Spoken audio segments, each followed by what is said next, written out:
September 5, 1977.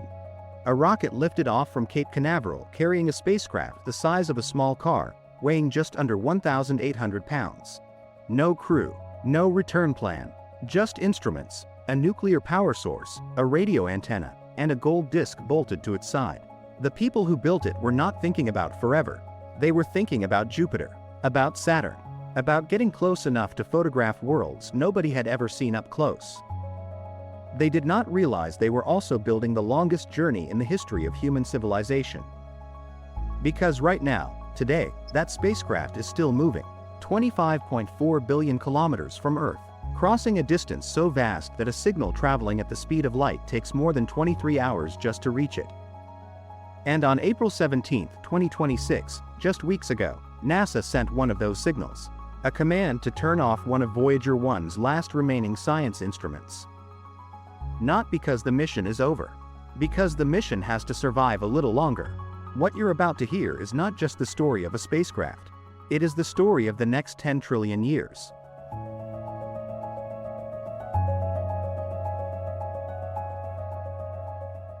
The reason Voyager 1 exists at all comes down to a rare window in the cosmos. Every 175 years or so, the outer planets of the solar system line up in a configuration that makes something extraordinary possible.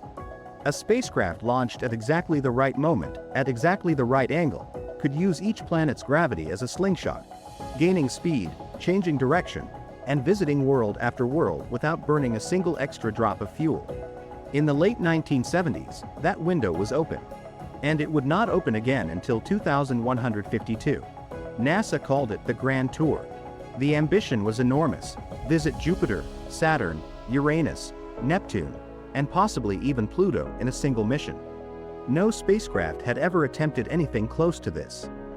The engineering required was unlike anything that existed. The computers on board had less processing power than the phone sitting in your pocket right now. But they built it. Voyager 1 launched on September 5, 1977, 16 days after its twin, Voyager 2. Both heading outward. Both carrying the same suite of cameras, spectrometers, magnetometers, and plasma detectors. And both carrying something else. The Golden Record, a 12-inch gold-plated copper disc, sealed in an aluminum jacket, bolted to the outside of each spacecraft. Carl Sagan chaired the committee that chose its contents. They had less than a year to answer a question that no human had ever had to answer before. If you could send one message to represent everything humanity has ever been, what would you put in it? They chose 115 images. The Great Wall of China, dolphins, a human silhouette, Ansel Adams photographs. They recorded sounds, surf, thunder, wind, a mother's first words to her newborn child, the song of humpback whales, laughter. They recorded greetings in 55 languages, the first spoken in Akkadian, a language from ancient Sumer 6,000 years ago. They recorded 90 minutes of music: Bach, Beethoven, Chuck Berry, a Senegalese percussion piece, a Japanese shakuhachi flute, a pygmy girl's initiation song from Zaire. And they recorded something else entirely. One of the committee members was a woman named Anne Druyan. She was the creative director for the project. On June 3, 1977, 6 weeks before the launch, she sat in a recording studio and had electrodes attached to her head. For an hour, her brainwaves and heartbeat were recorded. The full hour was then compressed into a single minute to fit on the disc. What was she thinking about during that hour? She was thinking about love. Because 2 nights before, she had called Carl Sagan to tell him she loved him. He had told her he felt the same. They would be married within the year. That recording, those brainwaves, that heartbeat, the thoughts of a woman who had just fallen in love, are now 25 billion kilometers from Earth, and climbing. Carl Sagan later wrote about the disk. The launching of this bottle into the cosmic ocean says something very hopeful about life on this planet. He was right. But I think the most hopeful thing on that disk isn't the music or the greetings or the maps. It's the heartbeat of someone in love. Before Voyager 1 became humanity's messenger to the stars, it had a job to do. In March 1979, it arrived at Jupiter. What it found there was chaos on a planetary scale. Wind speeds of 1,500 kilometers per hour. Storm systems the size of continents, rising and collapsing in the thick atmosphere. The Great Red Spot, a single storm wider than Earth, spinning without any sign of stopping. But Jupiter itself was not the biggest discovery. As Voyager passed Io, one of Jupiter's 4 largest moons, a young navigation engineer named Linda Morabito was processing images to determine the spacecraft's exact position. She noticed something in one of the photos. A faint crescent shape rising from Io's limb against the blackness of space. She stared at it, enlarged it, looked at it again. It was an eruption. A volcanic plume rising 100 kilometers above the surface of Io. Active volcanoes. On a moon. Beyond Earth. Until that moment, the only volcanic activity we had ever observed in the solar system was on our own planet. In one photograph, Voyager 1 had doubled the number of known volcanically active worlds in existence. Then came Saturn, in November 1980. The rings, which from Earth looked like a smooth, flat disk, revealed themselves to be something completely different up close. Thousands of individual ringlets. Gaps carved by the gravity of nearby moons. Wave structures and edges that looked almost deliberately sculpted. Mostly made of water ice, ranging in size from fine dust to boulders. Saturn's moon Titan was the other priority target. Titan is larger than Mercury and wrapped in an atmosphere so thick that it completely hides the surface from view. Voyager couldn't see through it, but it could measure it. The atmosphere is mostly nitrogen. Surface pressure 1.5 times Earth's. Complex chemistry happening in the haze layers above. Scientists wouldn't see Titan's surface until the Cassini-Huygens mission landed a probe there in 2005. But Voyager told them that something strange and chemically rich was happening on that distant moon. And then came the moment that changed the mission entirely. The Titan flyby sent Voyager 1 on a new trajectory, up and out of the plane of the solar system, away from any further planetary encounters. It had completed its work, but it hadn't finished moving. In 1990, a group of scientists made an unusual request to NASA. Voyager 1 was by then nearly 6 billion kilometers from Earth. Its cameras had been powered down years earlier to conserve energy. There was nothing left to photograph out in the dark between the stars.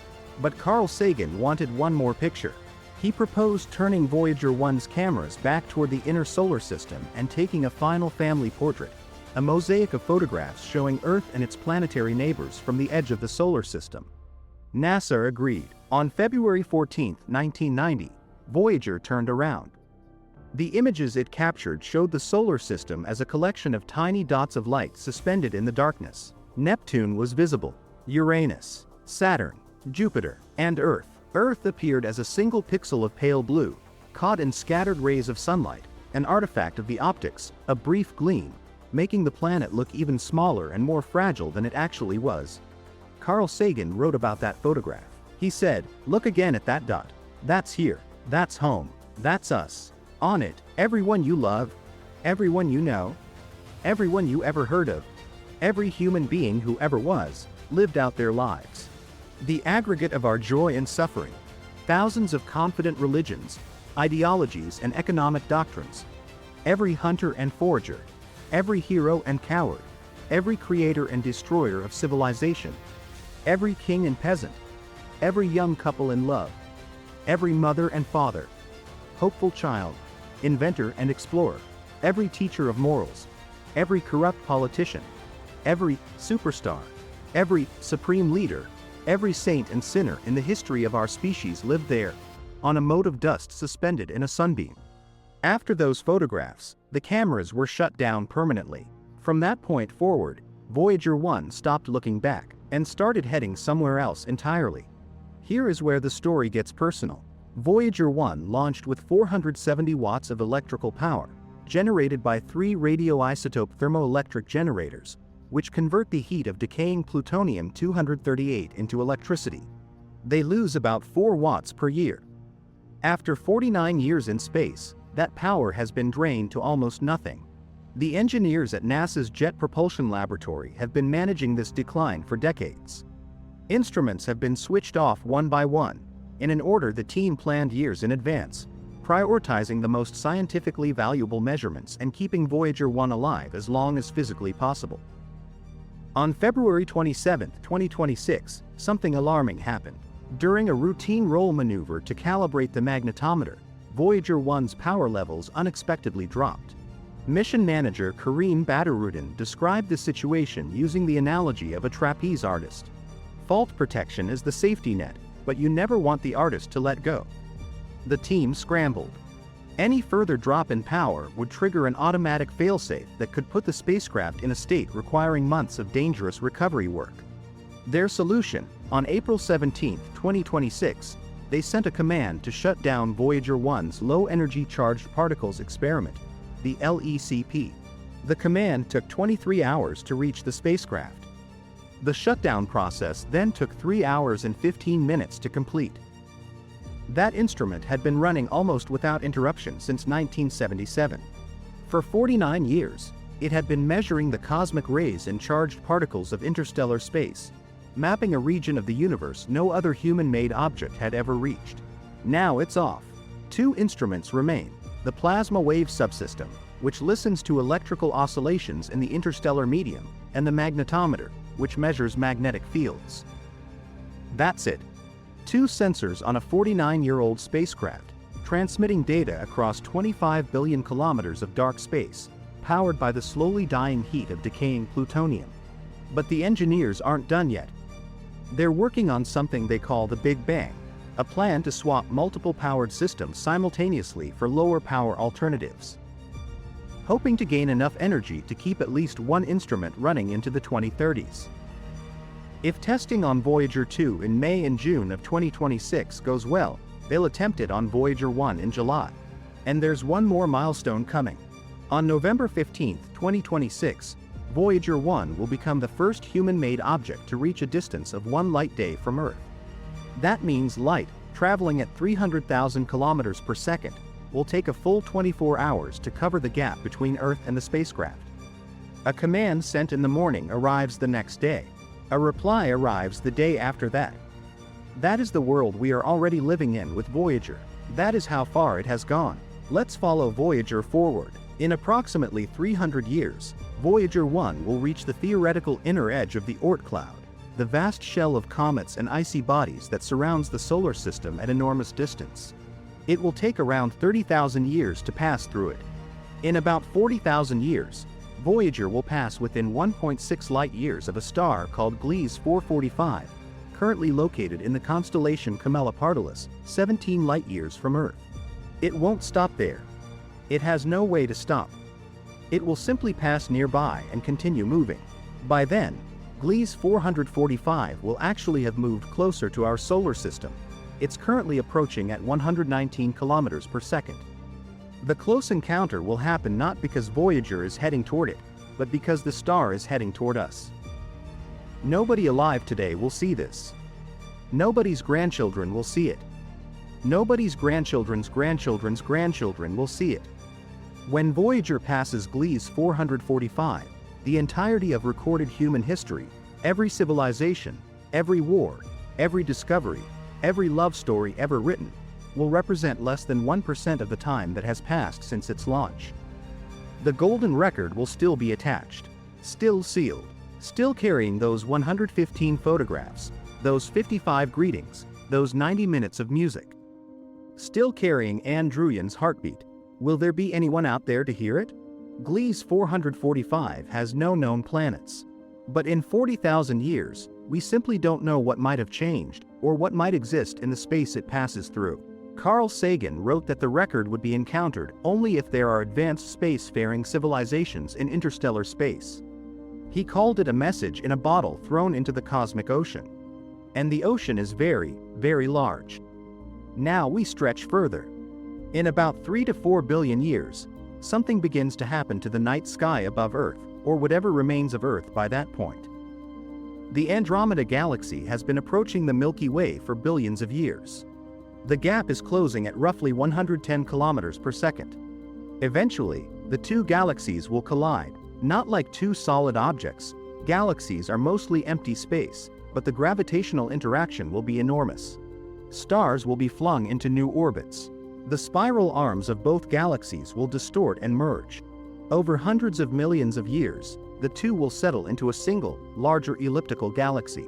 Astronomers sometimes call the resulting structure Milkomeda. Voyager 1 will be somewhere in the middle of this. If it has survived, If the physical structure of the spacecraft has not been degraded by billions of years of cosmic radiation and interstellar dust, it will be a traveler through a sky unlike anything visible from Earth today. It won't know. It has no awareness. It is not sentient. It is metal and silicon and gold, following the physics of its 1977 launch trajectory into a cosmos that has had billions of years to change around it. Around this same time, in roughly 5 billion years, our Sun will exhaust its hydrogen fuel and begin to expand into a red giant. Its outer layers will swell outward, engulfing Mercury, then Venus, then possibly Earth. The engineers who built Voyager will have been dead for 5 billion years. The organization that launched it will be a memory. The language written on its plaques, English, along with a symbolic mathematical language, will be unrecognizable, if anyone on Earth can even read at all by that point. But Voyager will still be moving. Now we go somewhere most videos are afraid to go. 10 trillion years from now. A number so large it erases the current age of the universe 1,000 times over. The cosmos will look almost nothing like what we see tonight. The bright stars we know will be gone. Massive stars burn hot and fast. They live for millions of years at most. Even our Sun, a medium-sized star, will be a cold white dwarf long before we reach 10 trillion years. What will remain are the red dwarfs. Small, dim, cool stars that burn their fuel so slowly they can last for trillions of years. The night sky, wherever Voyager is by then, will be filled with faint, red points of light, spread across distances that make the current universe seem cozy. Even the red dwarfs will eventually burn out. Star formation will slow and stop as the raw material, hydrogen gas, becomes locked away in stellar remnants or scattered beyond recovery. The universe will grow quieter, darker, colder. If Voyager has survived to this point, which is not guaranteed, not by any means, it will be in a universe that would be completely unrecognizable to the engineers who built it. A universe where almost everything they ever looked up at in the night sky has gone dark. And yet, physics. Voyager will still be following physics, still moving, at approximately 61,000 kilometers per hour, outward into that darkened cosmos, still carrying the golden record. Beyond even the death of stars, theoretical physics suggests other processes begin. Proton decay, if it occurs, which has never been directly observed but is predicted by some theoretical models, would mean that ordinary matter itself begins to fall apart. Not quickly. Over timescales of 10 to the power of 34 years or more. Atom by atom, the structure of matter would dissolve. If that is how the story ends, then eventually, in a timescale so enormous it defeats any attempt at intuition, Voyager itself would begin to come apart. Not violently, imperceptibly, a spacecraft becoming something else entirely, over the longest night imaginable. The golden record, designed to last 1 billion years, might outlast the spacecraft that carries it. Gold is stable. The information encoded on it, in analog grooves, might persist long after the mechanical frame around it has changed.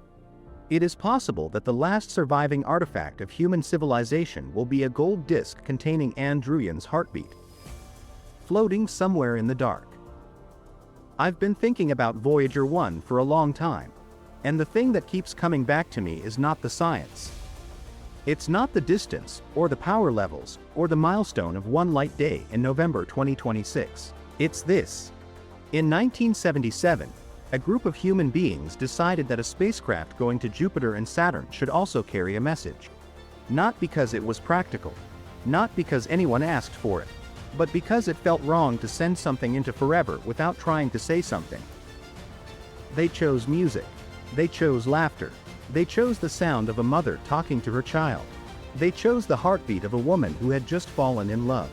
The spacecraft will outlive every building on Earth. It will outlive the oceans. It will outlive the sun. It will travel through the death of stars and the darkening of galaxies and the slow quieting of the universe itself. And on its side, a gold disk, a heartbeat, a message. We are attempting to survive our time so we may live into yours. That's what it says. That is what we sent into forever, not, we were powerful, not, we were advanced, not, we conquered. We are attempting to survive. And maybe that's the most honest thing humanity has ever said about itself. Stay curious. And the next time you look up at the night sky, somewhere out there, Heading into a darkness older than imagination is a small machine we built with our hands. Still moving, still carrying what we love.